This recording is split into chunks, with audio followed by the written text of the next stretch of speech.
Yes. First of all, thank you very much, Abraham, for choosing me, bringing me up. I'm no longer an Abraham virgin. This is my first experience with you, and I thank you. I guess I'm your fault. You gave me a book, but I love the wind and the rain and all that they provide us. I love life and appreciate each day I'm blessed with. Yeah.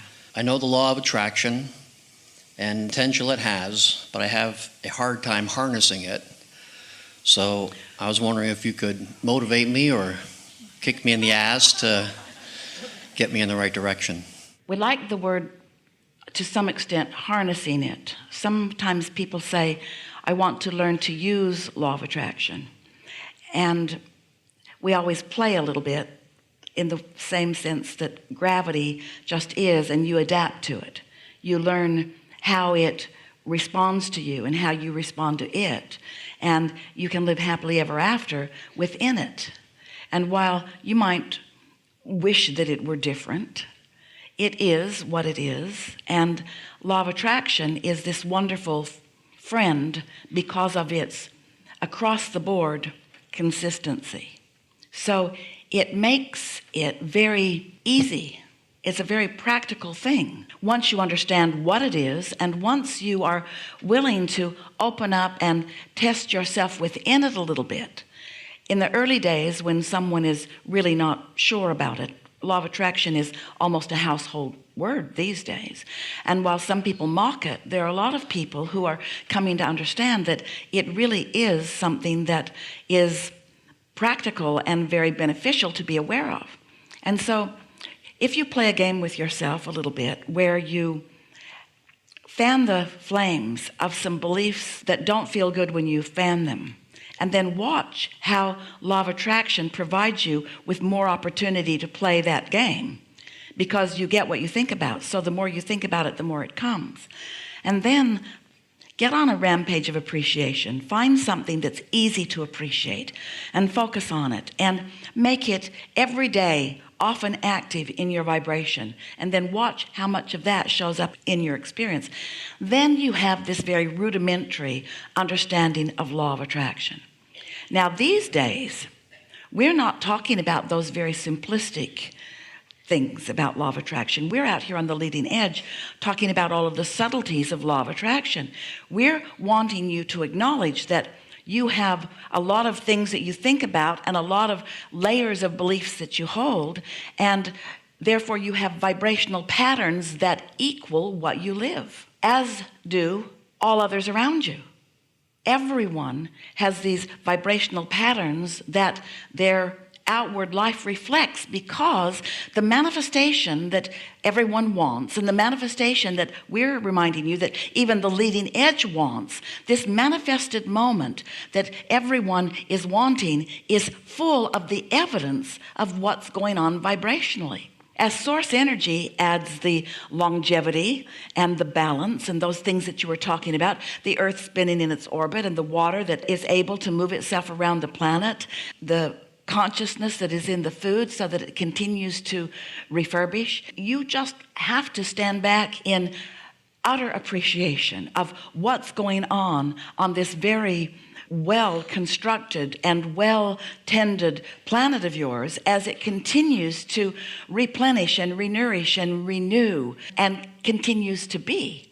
And so even though large parts of your human population, which by the way are small parts of the population of the planet, large portions of your human population have developed patterns or habits of resistance, and so your human species is thriving in spite of, or along with, because of your non-physical counterparts, and because we love you so much, you're fickle and you don't focus on anything very long.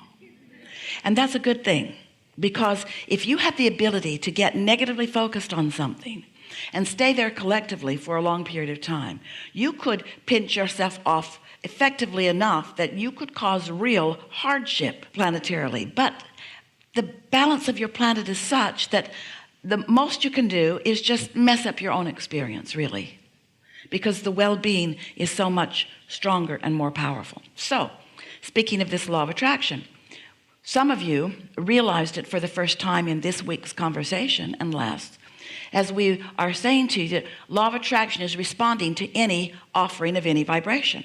So when you think about the non-physical you, your inner being, who is standing in what we are calling your vibrational reality or your vortex, and law of attraction is responding to that part of you, to that larger part of you, to that fully evolved part of you, to that part of you that you in this life experience have caused to become more.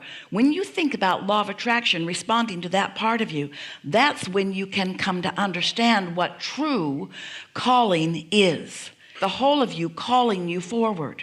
So when you ask us to kick you in the butt or whatever, or to motivate you, well, we want to say to you, that's not our style. Our style is to stand in your vortex with all that you have become and with all that you really are, and give our attention to that aspect of you.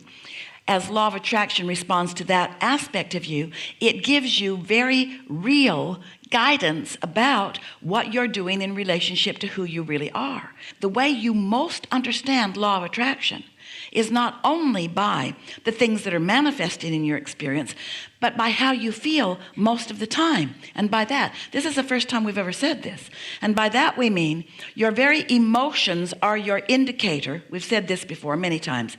Your very emotions are your indicator of the vibrational relationship between you and you. But today we want to say to you also that your emotions are your indicator about what you're really doing with law of attraction. Because if you were really listening to your guidance and really caring about how you feel, then it would be easy for you to hold the thoughts and allow law of attraction to summon you, to call you fully into all that you've become, into your furthest clarity, into your furthest asking, into your furthest knowing, you see. So law of attraction is a wonderful thing, but now it can be even more beneficial to you, because we've done a pretty good sales job in these hours that we've been together of asking you to care about how you feel and to make choices that do feel good to you. There still are some holdouts in many of you, maybe in all of you to some degree, because you've been trained by your society not to be selfish and not to serve yourself first. But we want to say to you that if you don't learn how to serve yourself first, which means align with who you really are, then without that version that law of attraction is responding to, then you're standing out there working against yourself. And then it feels like the world is beating up on you. Then it feels like you're not blessed when you are. Then it feels like you're not wise when you are.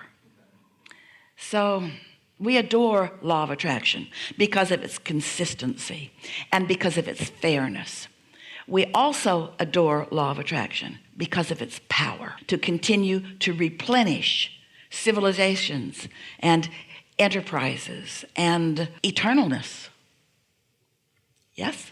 Yes. Something more specific you're looking for? Nope, that was it. Very good. But I do want to say thank you for the sacrifices that you as Esther have made so you can allow for us to receive these. You know, Esther would tell you, and we would say it for her, not one sacrifice ever. Yeah.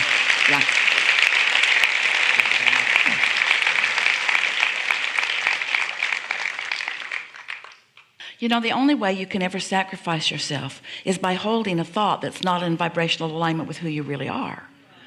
That fits into the conversation too, doesn't it?